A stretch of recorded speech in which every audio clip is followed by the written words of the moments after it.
Hello, this is doctor Srinivas, neuro physician. ఇవాళ మనం disc సమస్యల గురించి తెలుసుకుందాం.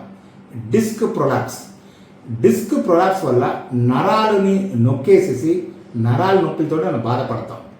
సో అసలు ఈ డిస్క్ అంటే ఏంటి, ఈ నరాలు అంటే ఏంటి అని మన బ్రెయిన్ వెనకాతల భాగం కంటిన్యూ అవుతుంది. స్పైన్, వెన్నుపూసని.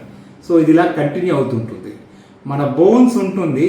ఈ బోన్స్ మధ్యలో ఈ గ్యాప్, ఈ బ్లూ కలర్డ్ వన్నే దాన్ని డిస్క్ అంటాం. ఒక సాఫ్ట్ టిష్యూలా ఉంటుంది. ఇది ఏంటంటే మనకి షాక్ అబ్జార్బర్ లాగా, మనం గతుకులు ఏదైనా పడితే కూడా అది అబ్జార్బ్ చేస్తూ ఉంటుంది. సో ఇది మనకి చాలా ఉపయోగకరంగా ఉంటుంది. కానీ ఒకసారి వంగడం, లెగడం, అలా తిరగడం, ఇలా తిరగడం వల్ల, ఎక్కువ కదలిక వల్ల ఆ డిస్క్ జారిపోయి ఇటు వచ్చే నరాల్ని నొక్కేస్తుంది. ఇలా డిస్క్ జారి నరాలు నొక్కేస్తే తీవ్రంగా మనం నొప్పులతోటి బాధపడతాం. నడుం దగ్గర వెన్నుపూ సరి చేస్తే కాలుకు వచ్చే నరాలు లాగేస్తుంది.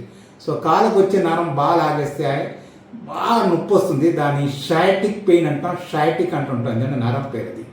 అలాగే మెడ దగ్గర వెన్నుపూ సరి జారిపోతే చేతి నరాలు లాగుతుంది. సో ఈ డిస్క్ జారకుండా ఉండాలంటే ఎక్కువ వంగడం లేవడం చేయకుండా మనం జాగ్రత్తలు పడాలి. గట్టి పరుపుల మీద పడుకోవాలి. తలగడ లేకుండా ఫ్లాట్గా పడుకోవాలి.